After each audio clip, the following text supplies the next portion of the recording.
सन्माननीय सदस्यांनी जो विषय मांडलेला आहे, मुळातच पुण्यामध्ये या ज्या काही घटना झालेल्या आहेत या जर आपण बघितल्या तर साधारणपणे या घटनांमध्ये जी काही गेल्या 3 वर्षातले आपण गुन्हे बघितले किंवा फेब्रुवारी 25 पर्यंत बघितले तर या घटनांमध्ये जवळपास अशा 9 घटना एकूण झालेल्या आहेत। या 9 घटनांमध्ये 19 आरोपी आहेत, पण या 19 आरोपींपैकी 13 आरोपी हे विधी संघर्षित बालक आहेत। म्हणजे हे 16 वर्षाचे 15 वर्षाचे अशा प्रकारचे। त्यामुळे मला असं वाटतं की माध्यमही कोयता गँग याचं महिमामंडन करतायत। कुठली गँग बिंग नाहीये, हे काही मुलं आणि मग ते टीव्हीवर येतं आणि मग ते लहान मुलांना चांगलं वाटतं, मग ते कोयता घेऊन त्या ठिकाणी अशा प्रकारचं हे जे काही करतायत।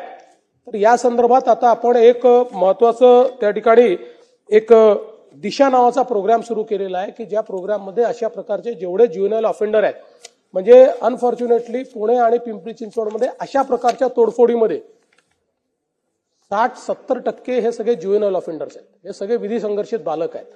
म्हणजे कुठेतरी आपल्याला दादा म्हणून एस्टॅब्लिश व्हायचं आहे किंवा आपण काहीतरी थ्रिल करतोय, कुठलाही दुसरा मोटिव्ह नाही त्याच्या पाठीमागे। या सगळ्या 9 गुन्ह्यांमध्ये अशा प्रकारचाच त्याच्या पाठीमागचा मोटिव्ह आहे।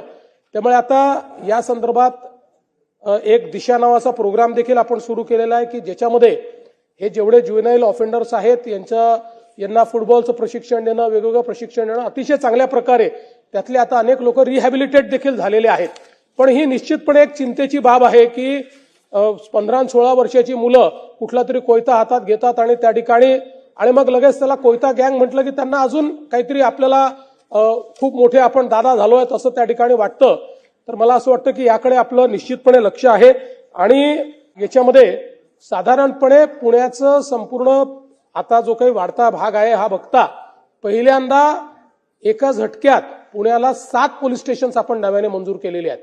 कारण आपण म्हणतो ते खरं आहे की एकेका पोलीस स्टेशनची हद्द ही इतकी मोठी झाली होती की त्याच्यामुळे ते कंट्रोल करणं देखील कठीण होतं। त्यामुळे खराडी, वाघोली, नांदेड फाटा, आंबेगाव, काळेपट्टण, फुरसुंगी, बाणेर असे 7 पोलीस स्टेशन हे नव्याने आपण सुरू केल्यामुळे आता पोलीस स्टेशनची हद्द जी आहे ती देखील लिमिटेड झालेली आहे।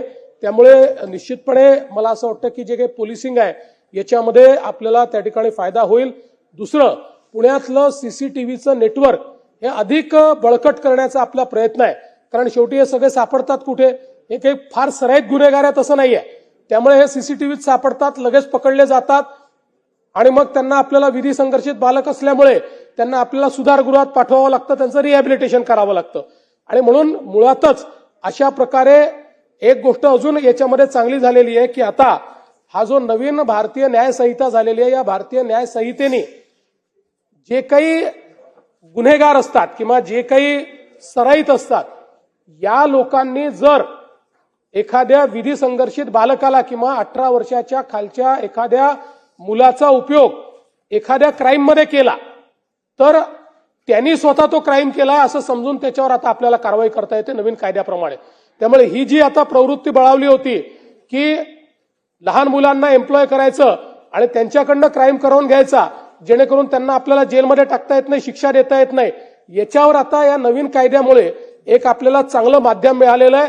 त्यामुळे अशा प्रकारच्या गुन्ह्यांमध्ये जर त्यांचा कुठल्याही व्यक्तीशी संबंध निघाला किंवा कुठल्याही व्यक्तीने अबेटमेंट आहे, उचकवलेला आहे, एम्प्लॉय केलेला आहे, सांगितलेलं आहे असं सांगितलं तर त्या व्यक्तीने तो गुन्हा केलाय असं समजून त्याच्यावर आता कारवाई आपल्याला करता येते। ती कारवाई देखील आपण सुरू केलेली आहे।